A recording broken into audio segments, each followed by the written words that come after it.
Hey everyone, and welcome to this explainer.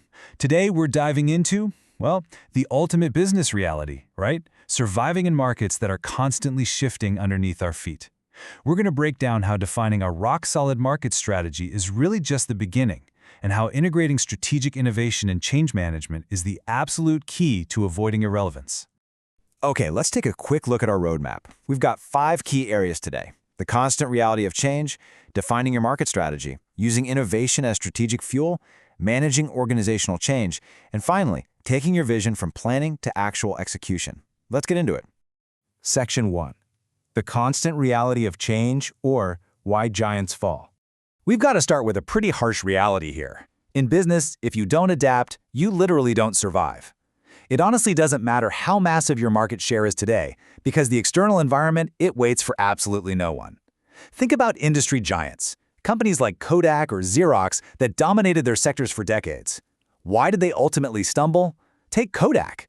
They actually invented the core technology for the digital camera. No way, right? But because they couldn't adapt their organizational strategy, because they clung so desperately to their legacy film business, they basically drove themselves right into irrelevance. Just think about the massive shift we've seen in the top Fortune 500 companies in the US. Back in 1980, the top dogs were completely steady, immovable oil and manufacturing giants. Exxon, General Motors, Mobil.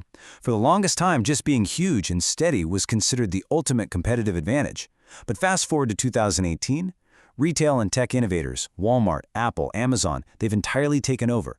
It is stark proof that size alone just won't save you from market disruption anymore. Agility is the new currency. Section 2. Defining your market strategy. The absolute foundation of survival.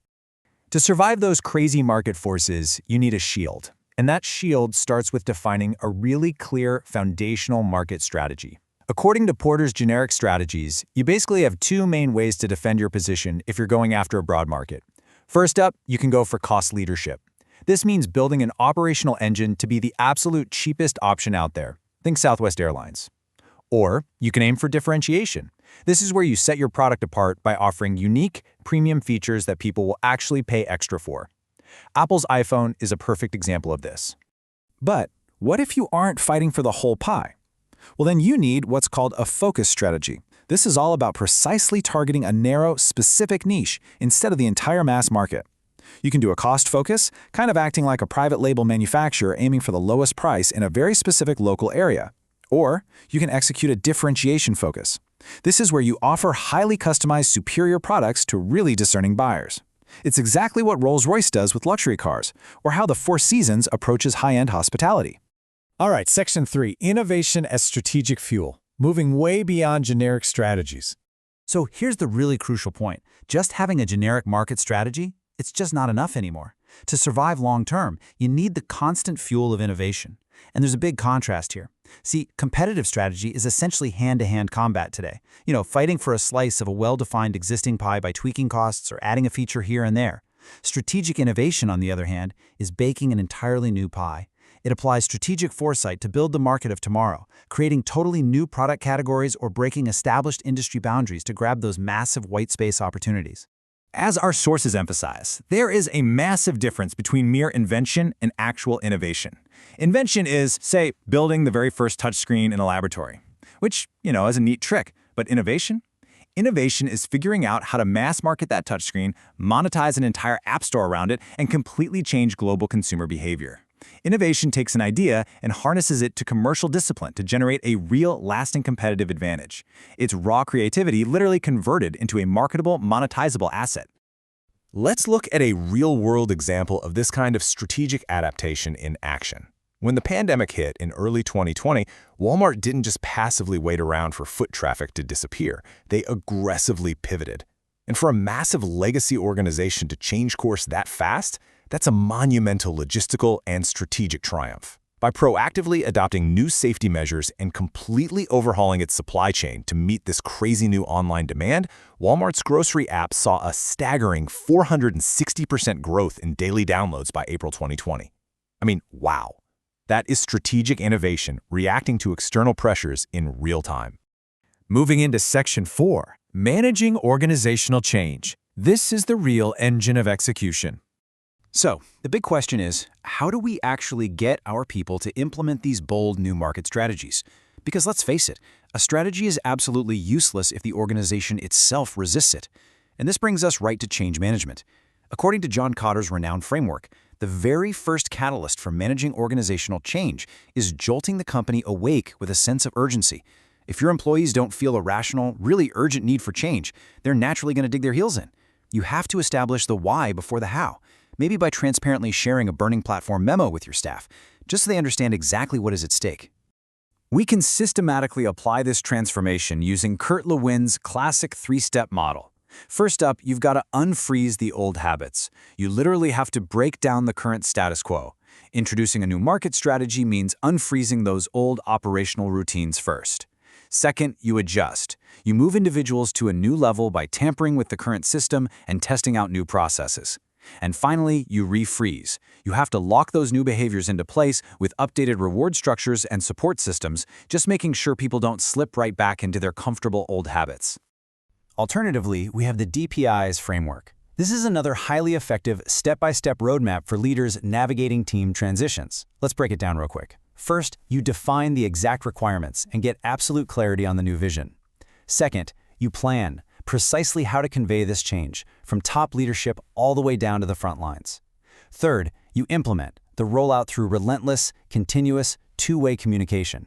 And fourth, and honestly, this is the most important one, you sustain the change long-term to make sure the new strategy has a lasting impact on your market position.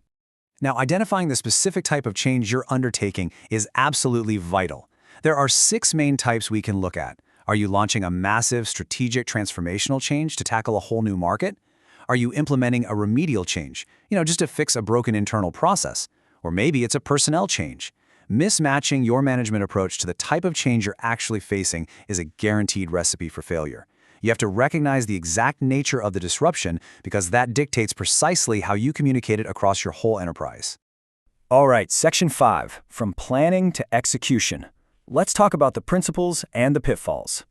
We've finally arrived at the last hurdle, ensuring our innovative plans actually happen. A brilliant market strategy is really just a map. Implementation is actually driving the car to the destination. Applying 7 basic change management principles can really prevent employees from fearing the journey. You need to intentionally lead the change, and that starts with executives actually modeling the behavior. You've got to create a shared vision, systematically mobilize commitment, and choose a really powerful guiding coalition, a change team, if you will. Communication is paramount here. Transparency nurtures trust, while a lack of information, well, that just breeds rumors and fear. You also have to empower others to act and systematically track your progress. Conversely, you've got to aggressively avoid the common implementation pitfalls. The absolute most frequent killer of new market strategies is a total lack of ownership. Seriously, if no single person has a designated personal stake in the plan's success, everyone simply goes back to their daily routines. But you also have to watch out for poor, sporadic communication. You've got to avoid getting bogged down in daily minutia at the expense of the big picture.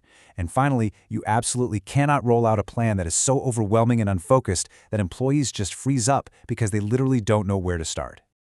Ultimately, aligning 5 crucial elements is the exact moment where your market strategy, your innovation pipeline, and your change management all physically lock together like synchronized gears. To succeed, you need the right people with the right knowledge and abilities. You need sufficient resources, both money and time. You need a clear reporting structure. You need technological systems like balanced scorecards to monitor progress. And you need a culture, an environment that directly rewards success and actively connects every single employee to the organization's overarching objective. I'll leave you with this final thought to reflect on for your own workplace. We've seen that strategy without innovation leads straight to stagnation, right? And innovation without change management leads to failed execution. So, look at your current initiatives. Are you just reacting to the market to survive today? Or are you actively adapting to conquer tomorrow? Thanks so much for joining this explainer. Keep adapting, keep innovating, and we'll see you next time.